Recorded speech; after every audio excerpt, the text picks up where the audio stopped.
The moment Priya touched her grandmother's hand, her entire body froze. Something deep inside her snapped with fear. Her grandmother wasn't moving. She wasn't breathing, and her skin felt ice cold. Priya's heart began pounding so hard it felt like it would burst from her chest. Just a few minutes ago, Grandma had been talking to her, laughing with her, sitting right there in the kitchen. So how could she suddenly be lying motionless on the floor? Outside, the storm raged on. Rain slammed against the roof like thousands of footsteps running through the darkness.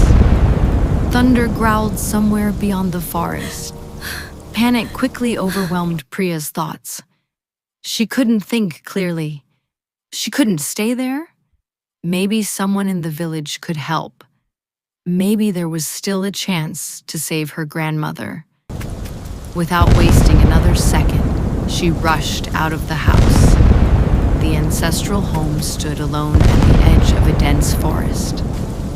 The darkness around it seemed endless. Priya walked through the rain for what felt like hours.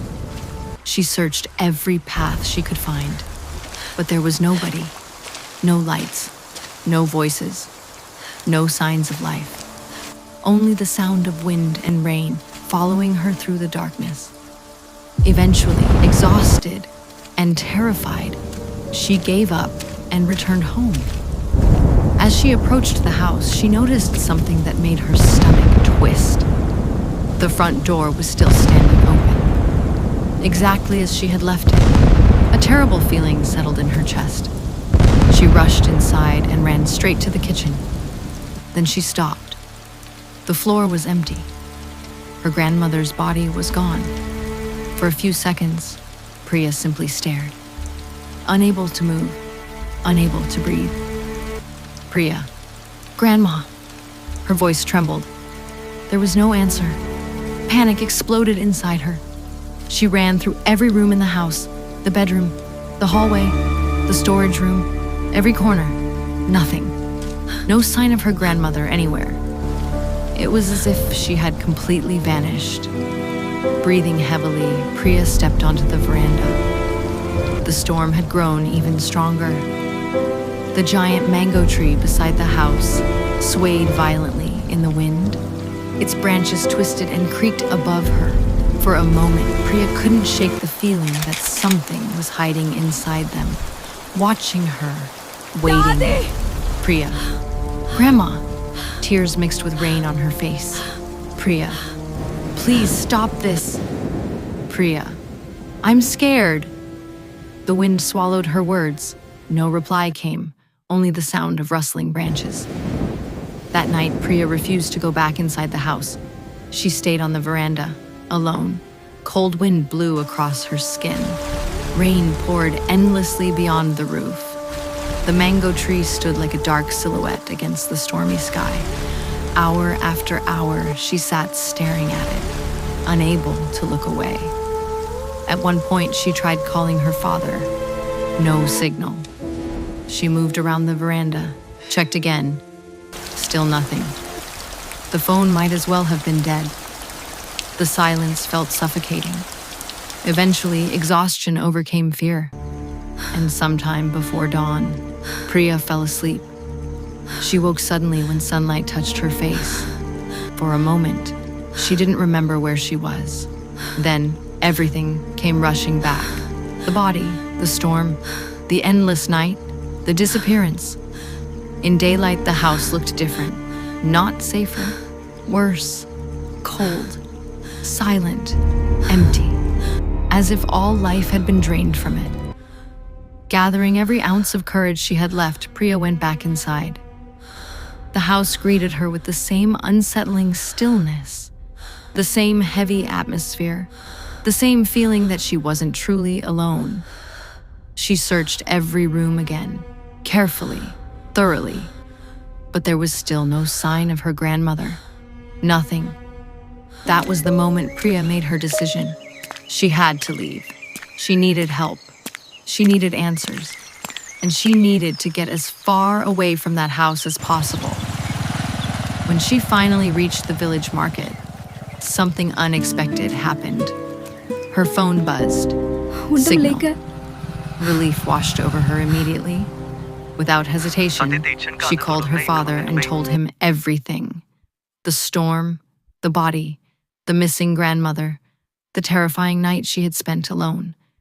For several moments, her father remained silent.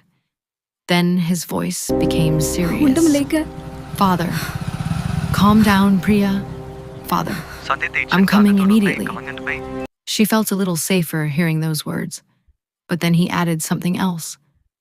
Father, don't go back to that house. Father, stay in a guest house in the village until I arrive. Priya agreed instantly.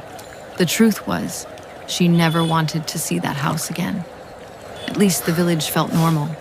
There were people, voices, life. As the call ended, her stomach growled loudly. Only then did she realize she hadn't eaten since the previous day. The smell of hot food drifted through the market. Fresh samosas. For the first time in nearly 24 hours, she sat down and ate.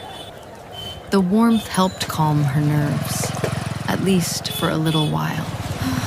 After finishing her meal, she began searching for a guest house. The village was small, and she found one quickly. It looked simple, but clean. Exactly what she needed. Inside, a middle-aged receptionist greeted her politely and requested identification. Priya handed over her ID card Here is my without ID. thinking twice. The woman glanced Thank you at very it much. casually, then suddenly froze. The color drained from her face, her eyes widened, and her hands began to tremble. Slowly, she looked up at Priya, as if she were staring at a ghost. Receptionist, you're from the Kadam family? Priya nodded. Immediately, the atmosphere inside the reception area changed.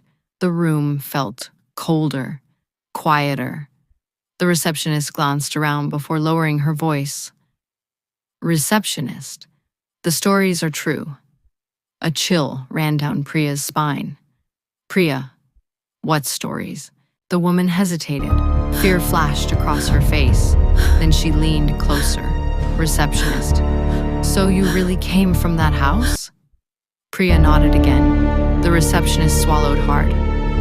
Receptionist, you should never have left that house alone.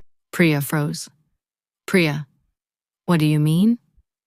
The woman's eyes filled with terror. She spoke so softly that Priya almost didn't hear her. Receptionist, because if the house let you leave. She stopped, her expression turning pale. Then she whispered the words that would haunt Priya forever. Receptionist, something else left with you. At that exact moment, outside the guest house window, a mango tree branch scraped slowly across the glass. And for a split second, Priya could have sworn she saw a figure standing behind her reflection.